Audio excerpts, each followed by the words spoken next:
महाराष्ट्राच्या राजकारणाने गेल्या काही वर्षात जे रंग बदलले आहेत ते पाहून भले भले राजकीय विश्लेषक चक्रावून गेले. रोज सकाळी उठल्यावर कोणता नेता कोणत्या पक्षात आहे आणि कोण कोणाचा मित्र आहे हे समजायला सर्वसामान्य जनतेला गुगल करावं लागतंय.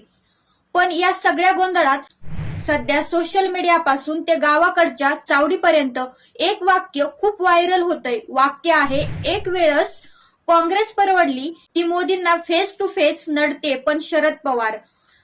आता या वाक्याचा अर्थ काय आणि महाराष्ट्राच्या जनतेला अचानक असं काय वाटायला लागलं, आज आपण याच विषयाचा सविस्तर पंचनामा करणार आहोत. नमस्कार, मी आदित्य आणि तुम्ही पाहतात ट्रुथेक्स न्यूज. राजकारणात दोन प्रकारचे नेते किंवा पक्ष असतात. एक जे समोरून वार करतात, ज्यांची भूमिका स्पष्ट असते, मग ती योग्य असो की अयोग्य, आणि दुसरे ते जे बुद्धिबळाच्या पटावर असे डाव समोरच्याला राजा मॅट होईपर्यंत कळतच नाही की चाल कुठून आली. पहिल्या प्रकारात मोडते आजची काँग्रेस आणि दुसऱ्या प्रकारचे विद्यापीठ म्हणजे आदरणीय शरदचंद्र पवार.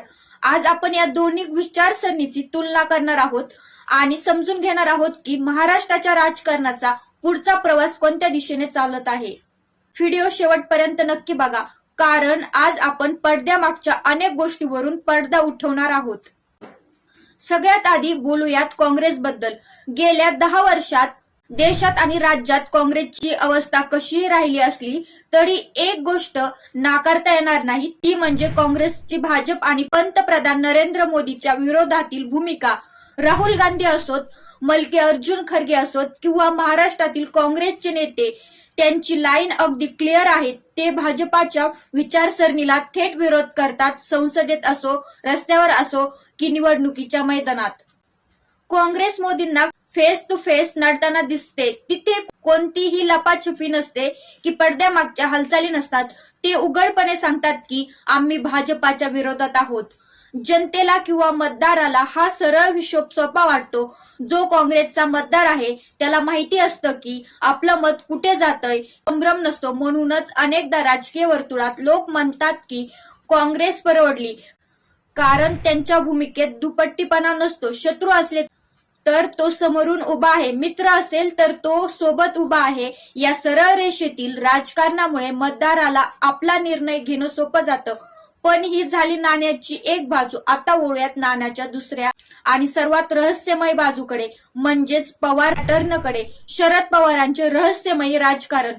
आता विचार करा, शरद पवारांच्या राजकारणाचा देशाच्या राजकारणात 5 दशकाहून अधिक काळ घालवलेला हा नेता म्हणजे चालता बोलता इतिहास आहे. पण पवारांच्या राजकारणाची वळणं समजणं भल्या भल्यांना जमलेलं नाही. पवारांबद्दल असं म्हटलं जातं की ते जेव्हा पूर्वेकडे बघतात तेव्हा त्यांचा निशाणा पश्चिमेकडे असतो.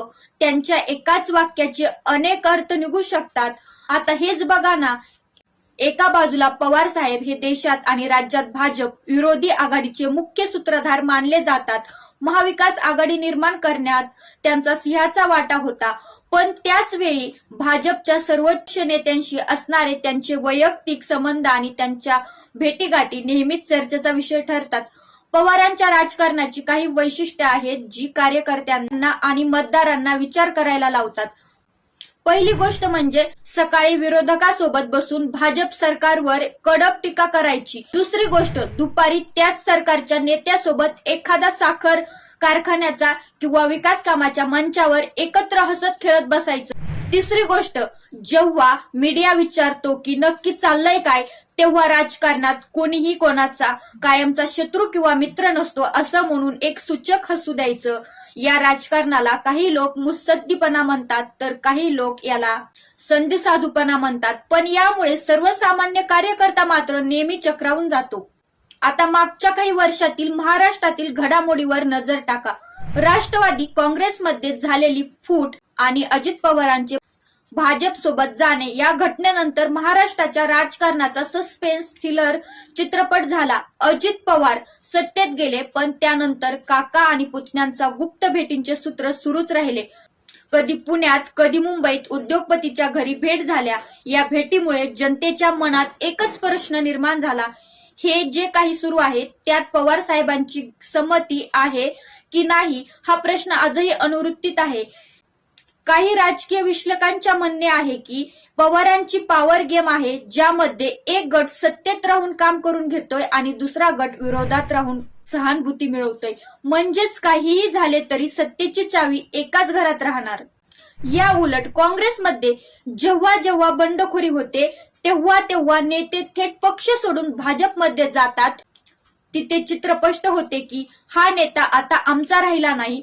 पण पवारांच्या पक्षात फूट पडली तर ही दोन्ही गट एकामेकांचा आदर करतात, एकामेकांचे फोटो लावतात. यामुळे मतदारांच्या मनात प्रश्न निर्माण होतो की आम्ही नक्की मतदान करायचं कोणाला? लढाई नक्की खरी आहे की हा फक्त एक तिचा डाव आहे? म्हणूनच आज जनतेमधून हा आवाज येतोय की एके वेळेस काँग्रेस परवडली, जी थेट समोरून लढते. थेट लढणारा शत्रू किंवा मित्र कधीही चांगला, कारण त्यांच्या वारीची दिशा आणि हेतू स्पष्ट असतो. पण जो मित्र बनून कधी गुगली टाकेल किंवा कधी सत्तेचं समीकरणात आपले पत्ते बदलेल, त्याचा अंदाज लावणे कठीण असते. शरद पवारांचे राजकारण हे घेऊन गेले की महाराष्ट्राच्या राजकारणाचा स्तर खाली आणायला कारणीभूत ठरले. हा ज्याचा त्याचा वैयक्तिक प्रश्न असू शकतो, पण एक गोष्ट मात्र नक्की, आजचा तरुण मतदार हा स्पष्ट भूमिकेचा चाहता आहे. त्याला संभ्रम नकोय, त्याला अंधारात ठेवणारे राजकारण नकोय. तुम्हाला काय वाटतं? काँग्रेसची ही भेट फेस टू फेस लढण्याची भूमिका योग्य आहे की शरद पवारांचे हे गुगली आणि मुत्सद्दीपणाचे राजकारण महाराष्ट्रासाठी गरजेचे आहे? तुमच्या प्रतिक्रिया खाली कमेंट्स बॉक्स मध्ये नक्की कळवा. हा व्हिडिओ जर आवडला असेल तर लाईक करा, शेअर करा आणि अशाच सडेतोड विश्लेषणासाठी आमच्या चॅनलला सबस्क्राईब करायला विसरू नका. धन्यवाद.